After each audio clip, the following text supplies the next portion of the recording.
Ladies and gentlemen, brothers and sisters, friends, enemies and comrades, I hope you're doing well wherever you are in this wonderful day. It's Furahi Day. Hopefully you had a wonderful week. Now that we are approaching the end of the week, it's the weekend actually starting. So today I want to mention, just talk about simple stuff. I won't be here for long. You know how it is. I usually say I won't be here for long, but I'll be here for long. But this time I mean it. I won't be here for long. Probably 30 minutes max, maybe less. Because, like I said, I have stuff to do. The topic of the day is going to be Raila at it again. And also, we are going to talk about Malala, him showing his immaturity. It showed in that funeral of, I forgot whose funeral it was, back in Western, where, Mudavadi was also there and other folks, even the speaker, Tangela, was also there, okay? So I will talk about that. But karibuni sana.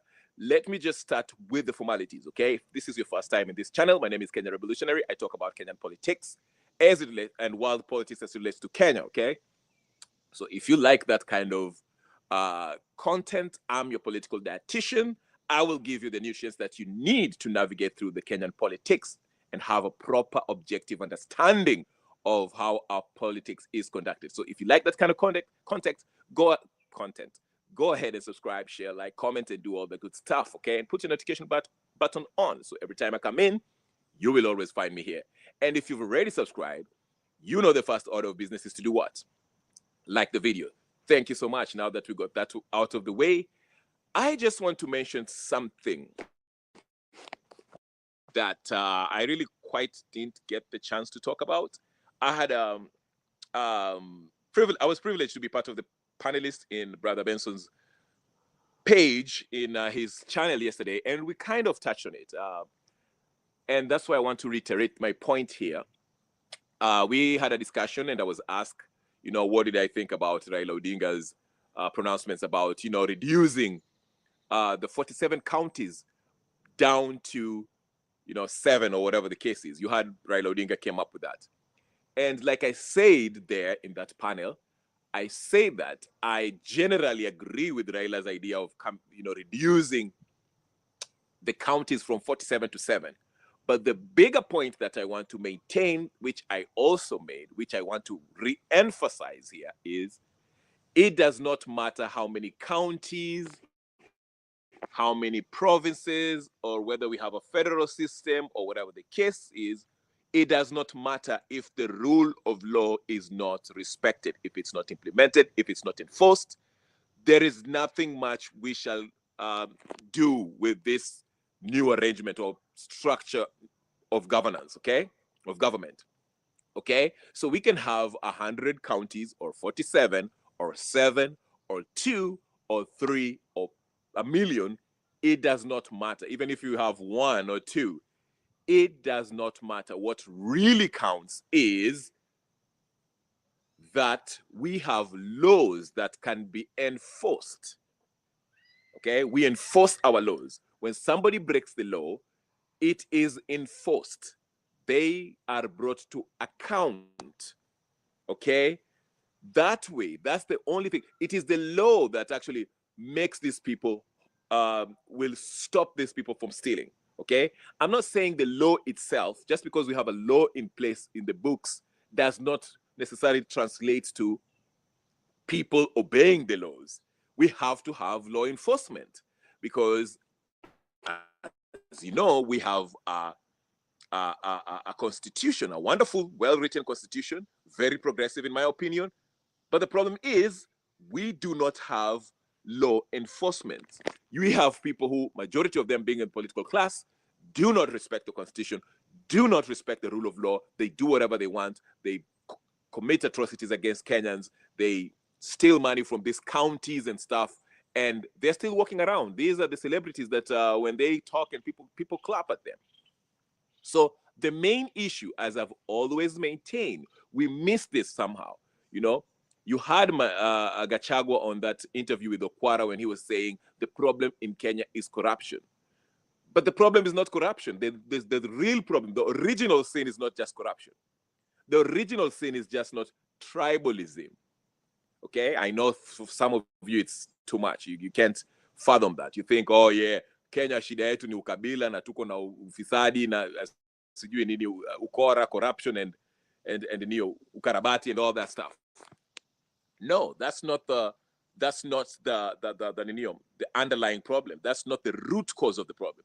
The root cause of the problem is lack of law enforcement. We have laws in place, but no one is enforcing them. It is only being enforced if Wanjiru, Wanjiku, Anyango, Nyaboke are committing those crimes. They will be hauled into the next magistrate's court to be sentenced and be punished for their crimes. But when these members of political class, we've watched these politicians, we have had politicians shooting people on camera, and they're still walking around running for gubernatorial seats.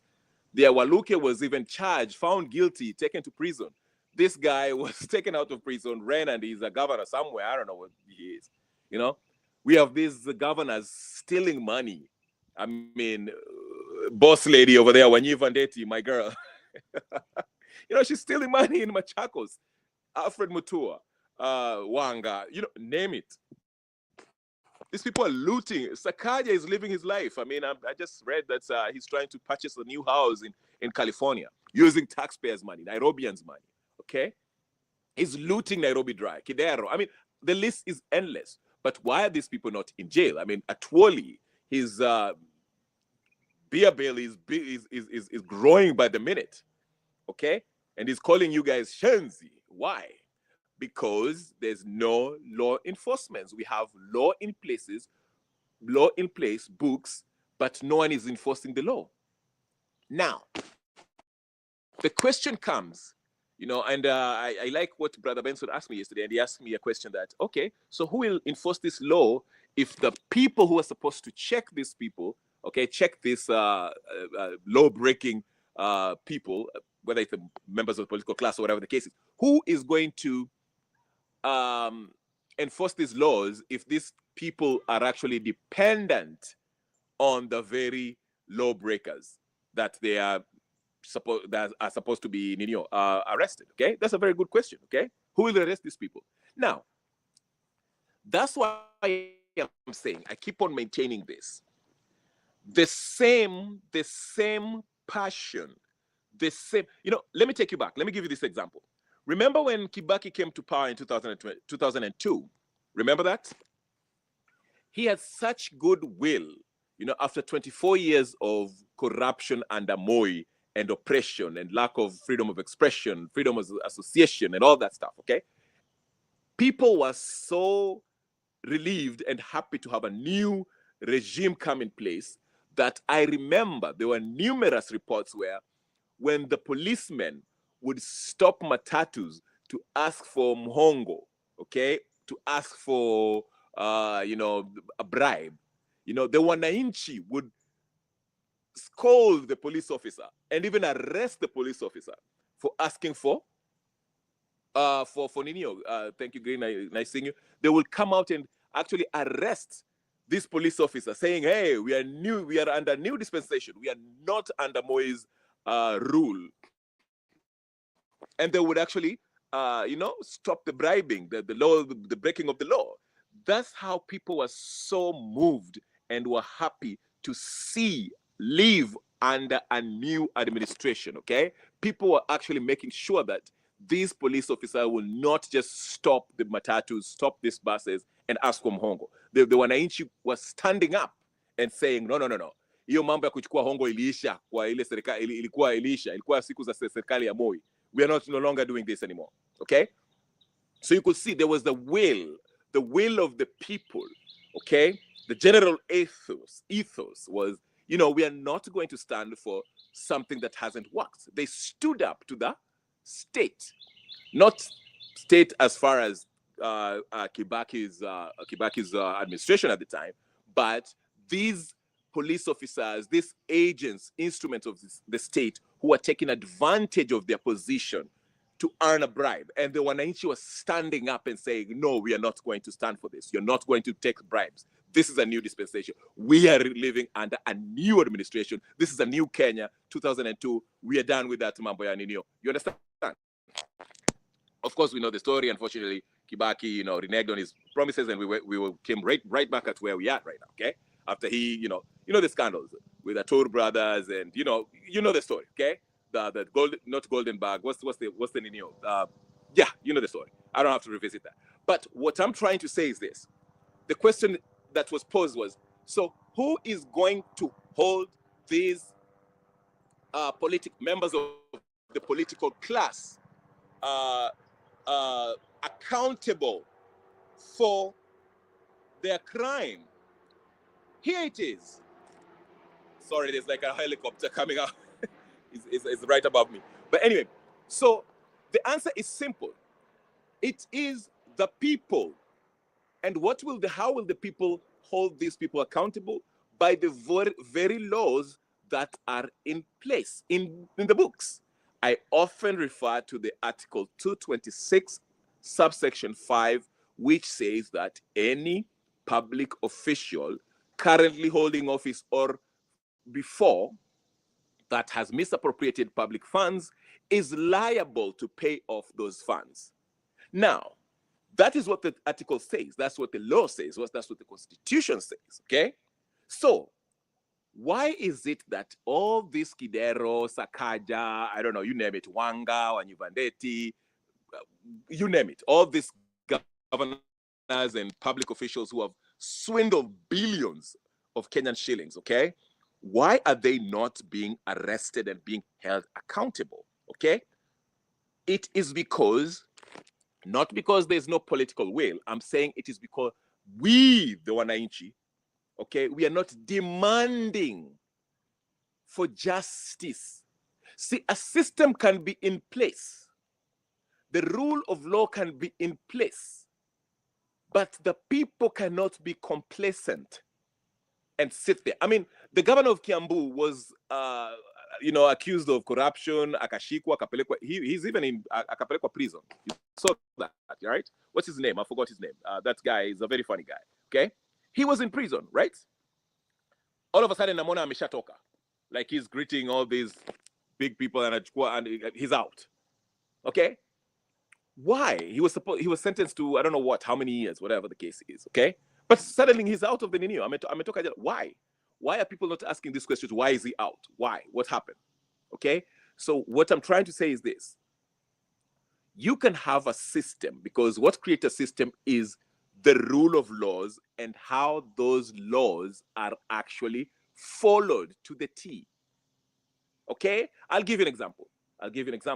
If you look at, for example, countries like England or United States, let's just use US for example.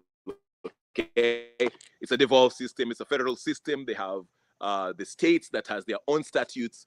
They have their counties, and all that stuff. But here's the thing, though. Even though they do have their individual states that have different laws, okay, they also have federal laws that all these states have to respect, right? So, even if, and this is the example that I gave yesterday, even if, let's say, pick one state, let's say California, okay? California is a liberal state, okay? So, if California is predominantly, the voters there are Democrats, okay? Let's just use that, right? So even if the governor is a Democrat, which he is, I think his name is Newsbaum or whatever the case is. All right, so let's say the governor is a Democrat. The majority of their Senate are Democrats. The mayor is a Democrat. The mayor of mayoral position at the county level now are Democrats, whatever the case is, okay? That does not mean that these guys can just break the law because they're all Democrats and they're going to cover all their butts. It does not mean that they can steal public funds and cover their tracks just because they're Democrats. Okay? Or we are going to eat, or we're governor, then, I'll pass some trinkets of, wads of cash to the Senate that are supposed to actually provide checks and balances, okay? Look at the books and make sure that I'm doing everything okay.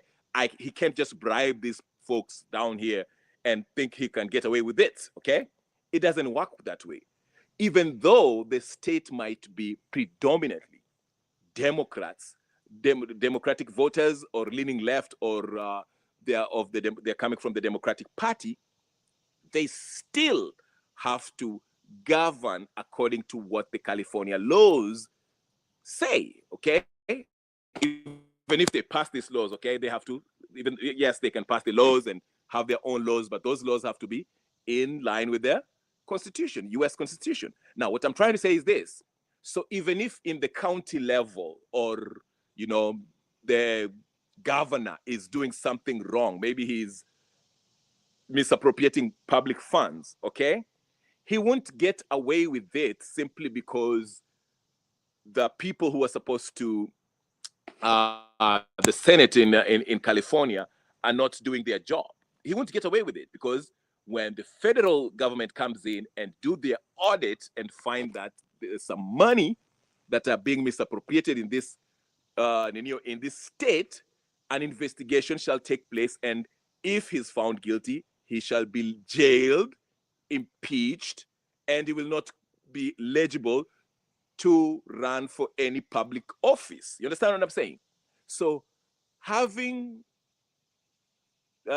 given the fact that you come from one state is predominantly, um, of a certain political party, it shouldn't mean that these guys can loot and cover their tracks. Because if there's an investigation, if investigation happens as to how they're spending their money, how they're governing, if they are really following the rule of law, okay, if they break any law, they should still face the punishment, regardless of whether they are Democrats or they are Republicans, okay? So, bringing back that example, and I want to use CIA, for example, okay? CIA, okay? We just read about this young man who was accused of swindling or using 100 and I don't know how many, 100, is it 100 billion or 100 million that he stole from CIA County, okay? Now, if the ESCC, okay, comes in and do their investigation, the Auditor General came up with a report and said, hey, listen, CIA County can't account for 52 billion. I'm just using an example, okay? They can't account for 52 billion, okay? Now, that investigation at that point can turn into a criminal investigation, because we don't know where this money is, because we have to get to the bottom of this, okay? Now, the Senate might question the governor. The Senate can ask the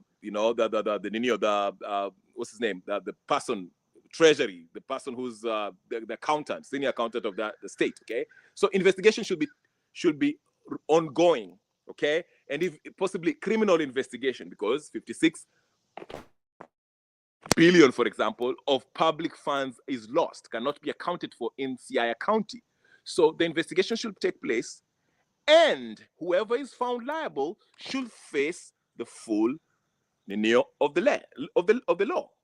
Okay, so if it's found that that money ended up in the governor's bank account, personal account, and the deputy governors and the MCAs, however much they deal with it, whoever the buck stops with, who will be found guilty, should be taken to jail and imprisoned, impeached, and cannot qualify to run for any public office. Understand what I'm saying? So even if Siaya County is majorly an ODM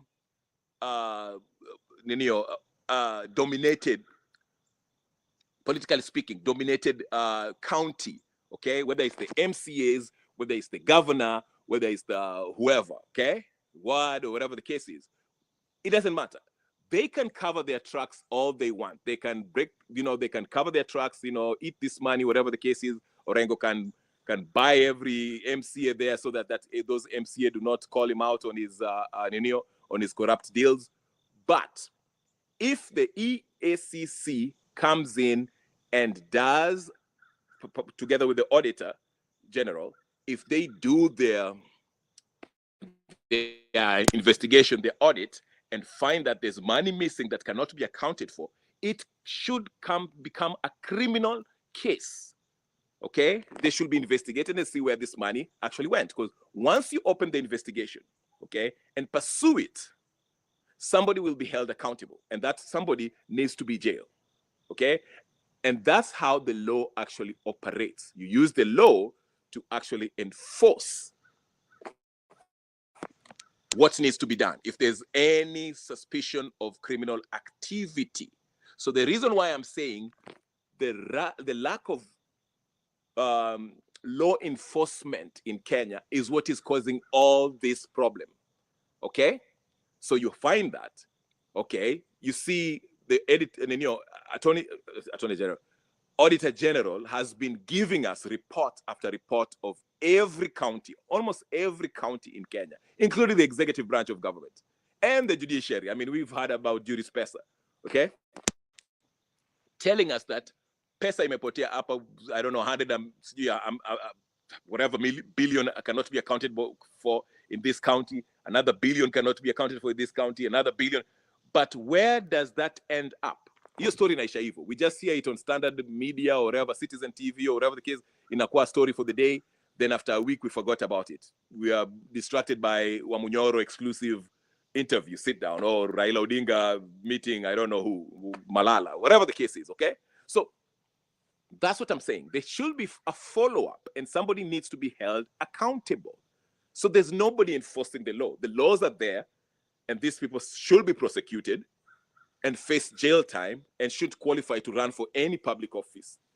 But these guys are running around. In 2 years, you'll see them running for president after, stealing 10 billion in their county, whatever, when they were governors, when they were senators, when they were, you understand what I'm saying? So you see how the lack of law enforcement of the law in place kind of breeds, okay, a culture of corruption. That's why these guys can run around with choppers and carry a whole sack of cash and throw it to the wananchi, okay? You see what I'm saying? So that's where it starts from. So to me, when Raila came out and said, we need 7, I don't know, we should move from 47 to 7 provinces or whatever the case is, counties, it makes no difference whether you have 47 or 7 or 2 or 1 or 10, because at the end of the day, even if you reduce it to 7 provinces, like 8 provincial sections that we had before, we still had corruption. You're not stopping corruption, because they, those same people, they're not going anywhere. They're still going to steal. I mean, even if you put these provincial commissioners, if you go back to their PC days, okay, provincial commissioner and all that stuff, if you go back to that, it won't stop corruption. So the argument that we need to reduce, we have all these 47 counties, there's too many, we should go back to 7, it's null and void to me. It does not make a difference. You can have 100, you can have 10, you're still going to have these people stealing money, even if you have 7, because the bottom line is this: there is no law enforcement that holds these criminals that are stealing public funds accountable. And if you do not have that, it doesn't matter how many counties you have or how many provinces you have, they're still going to steal this money. You understand? But like I explained yesterday, Raila, the mischief in what Raila was saying is this: it's not about reducing the number of counties, okay? Raila's itch, which has been itching him for a long time, him along with the political class, his brother Uhuru Kenyatta and Ruto and the others, they've always wanted people to go back to the referendum. He's using this county issue to kind of have you guys get excited with this idea of going to a referendum. He wants people to go to referendum. I told you, I mentioned this. NADCO is being, the reason why Raila Odinga is still with Ruto in this MOU or whatever the case is, broad-based government, is because the NADCO is going on as planned. Because NADCO was Raila's brainchild, Raila and Uhuru. And possibly Ruto, okay? This is what we call BBI. This was what we call government of national unity. That's what it is, okay? So they've always wanted to change the constitution so that they can legally have paychecks and an office and red carpets and security and pensions, okay, that they can enjoy, the trappings of power that comes with these offices that they want to create for themselves, okay? Right now they wanakula pesa, but it's ile pesa ya chini ya maji. Let me give you an example. For example, remember when there was a question about how much money was spent in Raila's quest for the AU seat? Remember that? Silileta controversy, okay? Then the AG came out and akasema ati there was a couple of billion. I think it was like 42 billion that the government could not account for. And somebody, the question was, who authorized that money to be removed from the treasury? You understand what I'm saying? Okay? So it's obvious that the executive branch of government is also involved in corruption. Okay? You see what I'm saying? So, again, it does not matter. But what I'm trying to say is this: these guys have always wanted to create offices, positions to accommodate everyone, these tribal chieftains coming from majority of the regions that they perceive the person is influential enough to deserve that seat. For example, Musalia Mudavadi is from the Western Province. Him, along with, arguably to me, Musalia Mudavadi is the not popular, but is the most known politician coming from the Western Province, okay? Forget the noise from the Tawe guy, but I'm just talking about Musalia. He's the statesman from the Western region, okay? If you go to the Kalenjins, right now you can say Ruto is. If you go to Mount Kenya, you can argue Wamunyoro is and all that. You see what I'm saying? Nyanza is Raila. Ukambani is Kalonzo. You see what I'm saying? So these are the guys who are fighting, who want this broad-based government. That's why if you look at the NADCO, when they were talking about that NADCO, look at the people who are actually negotiating this NADCO deal. It was, part of them was not Musalia Mudavadi, the Kamba guy. What's his name? Kalonzo Musyoka. Sorry, okay? So what I'm trying to say is this: is Raila is using this whole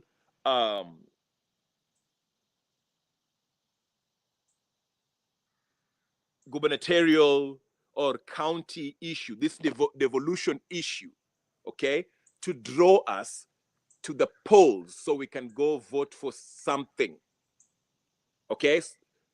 But what will be there to be voted for or against will not only be the reduction of the number of counties. Another issue that will be brought up for a referendum will be the creation or the expansion of the executive branch of government, where we shall have prime ministerial position, deputy prime ministerial positions, and so forth, so forth.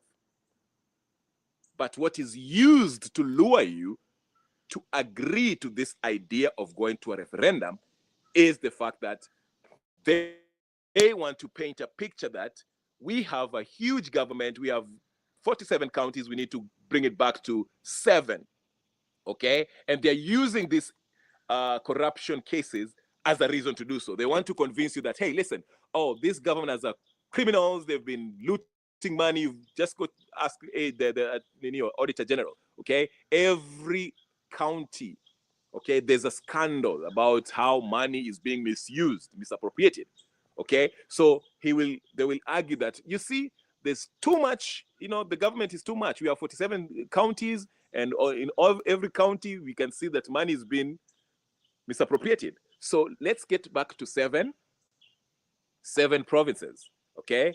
And that will be the issue that hata wewe ukiangalia TV unaona wakina Wanga wanakula do. Sakaja is anakula do.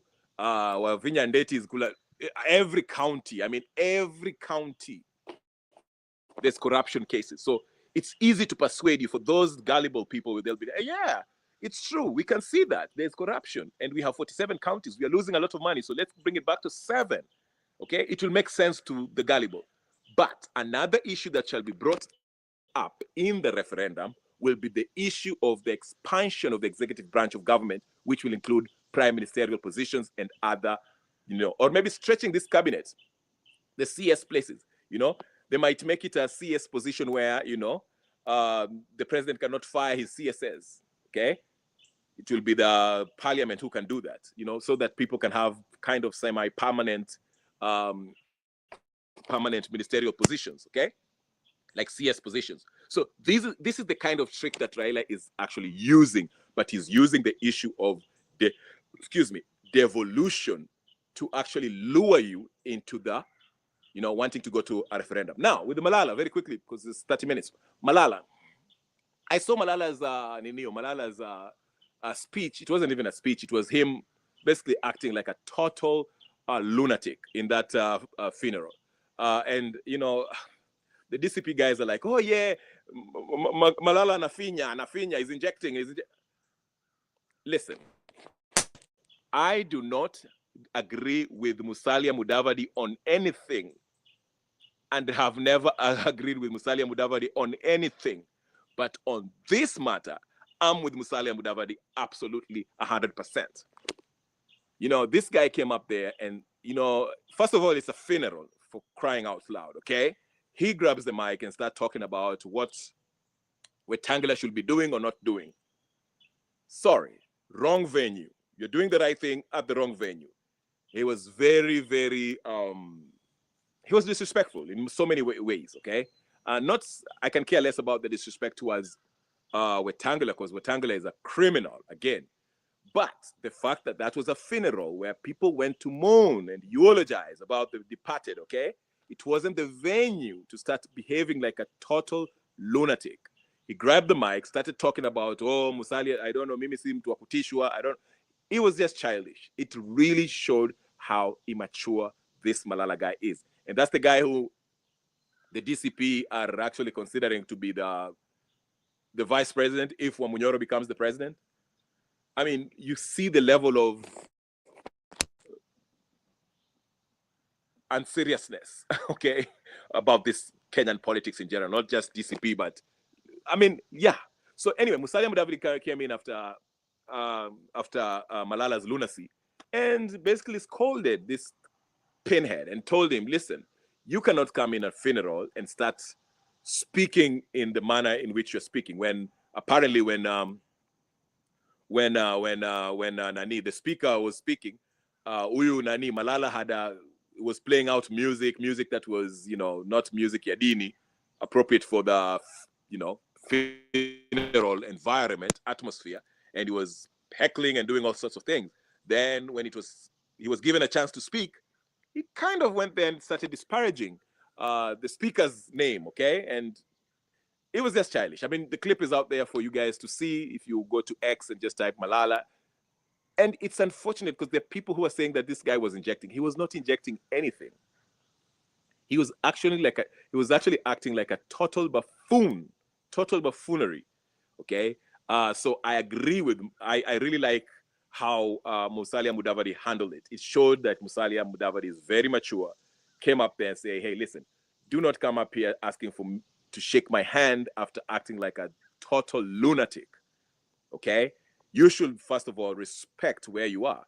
You should respect the fact that this is a funeral. There are people who are mourning, and you came here talking about politics, disrespecting Wetangula. I mean, you can have your difference with Wetangula and say that in another venue, not in a funeral. Okay? But the way that you're acting, you came here with your own car, blasting music that is inappropriate for a funeral environment, heckling. Then when you're given a chance to speak, to eulogize about the departed, you come up here and start saying things that have nothing to do with anything. So shame on you, Malala. So this shows, this is, if I was Gachagua, number one, if I was Gachagua, I would fire Malala there and then.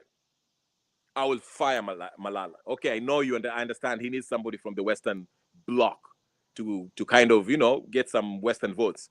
But Malala is not it. Okay, use Malala to be the organizer wa huko chini. You know, Malala is kind of like he's like the gauchos of this world without the violence. Maybe he gets involved in violence. We saw him fighting Tibet and whatever the case is. But I would use Malala as a mobilizer, ground mobilizer, but do not elevate him to a position of a, you know, deputy party leader or whatever the case is. This guy is not, the way he moves, the way he's behaving. But I'm not here to give you political advice, because, like I said, there'll be no solution coming from DCP, ODM, UDA, KK, Azimio. Oh, none of this. I don't know, Matiangi, name it. Nothing. There's only one solution. It's a total overhaul of the system. So in summation, what I want to say and re-emphasize is this. The problem with the Kenyan political system is that there is no law enforcement. We have a constitution that has not been fully implemented. The people who we voted for delegated this authority to advance our interests, okay, have turned against us, and they've made Ruto to become the Ayatollah of the Kenyan criminal enterprise, because we do not have a republic. Okay? So Ruto is ruling the way he wishes. Okay? And is using every influencer. And when I say influencer, I'm not talking about social media influencer. I'm talking about these political influencers, the Raila Odingas and all these nonsensical people, to do whatever he wants. So you are not going to vote him off in 2027. For the umpteenth time, you are not going to change a system of lawlessness by voting them out, because you cannot vote them out. They are going to be the one counting the vote.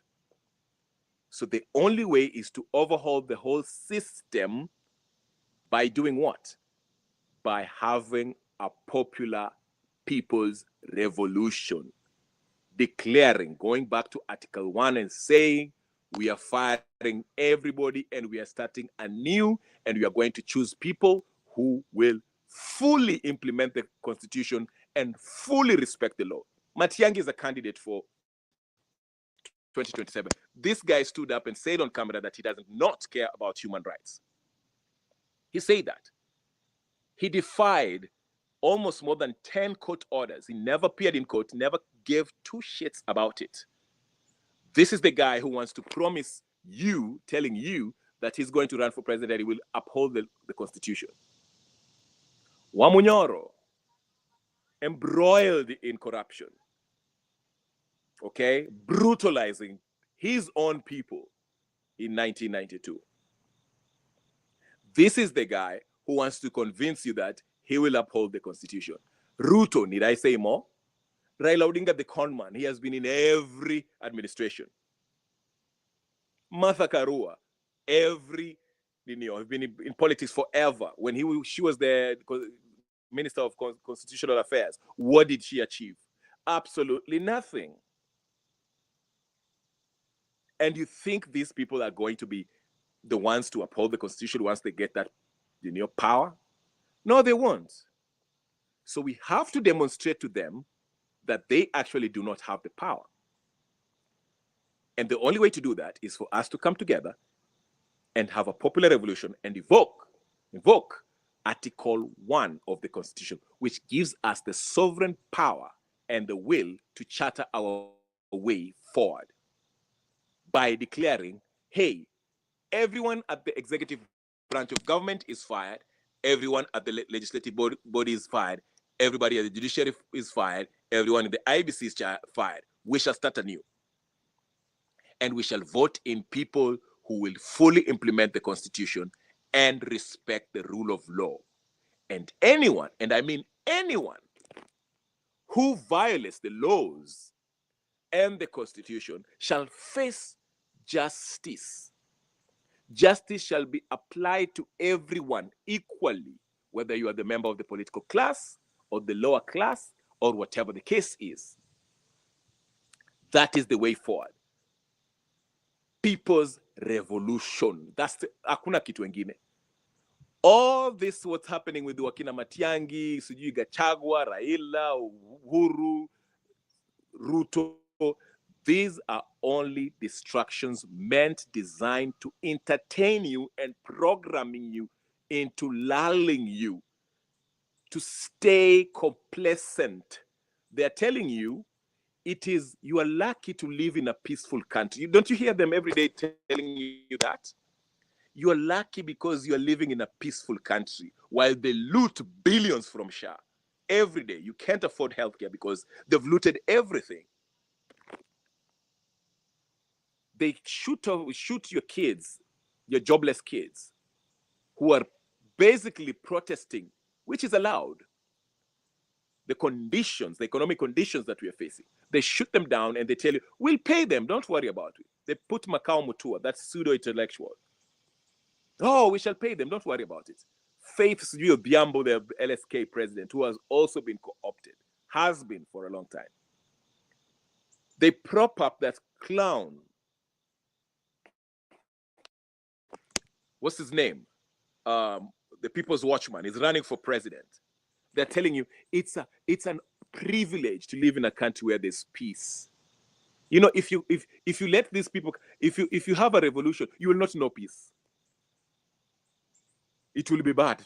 It will be worse than 2007. That's what they're telling you, so that you don't stand up and remove them, because they know you have the power, but they don't want you to realize that you actually have the power to fire them. That's why this idea of partyless, leaderless, tribeless was squashed. And they want to bring this Kenya Moja using the faces of Babu Owino and Sifuna and Wamuchomba and Ndindi Nyoro to fool you that these are the new faces that represent you. They are young like you. They will fight for your interest.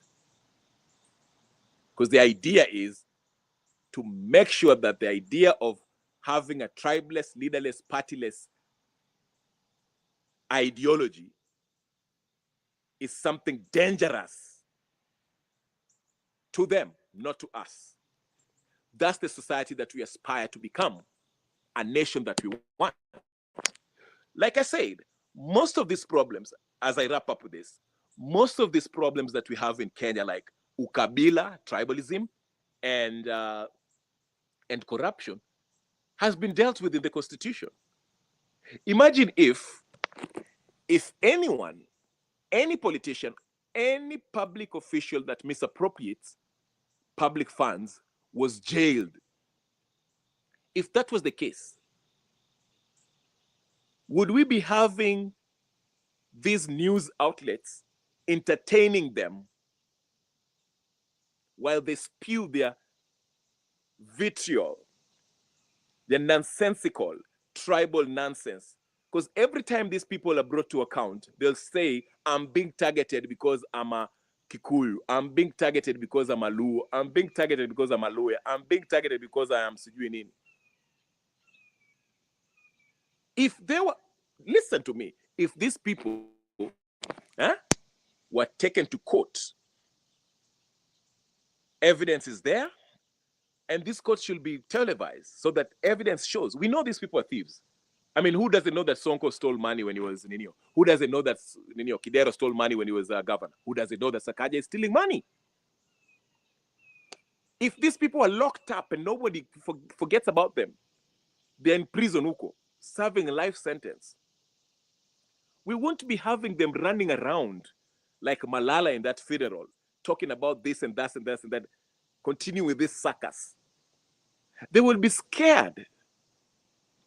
The system would be working because the money, the billions that they're stealing would be used to actually take care of the things that we need to take care of. We'll be building roads. We'll be having a wonderful healthcare. We'll be having a better economy, better production. The police will be paid well so they don't mistreat people and take their frustration on us. Well-trained. Okay, we will be having a vibrant society. It takes care of that. But the reason why this whole Injili ya Shetani of tribalism is working is because majority are living in poverty. And the disparity between the rich and the poor is so huge. And these rich are using the instrument that's supposed to be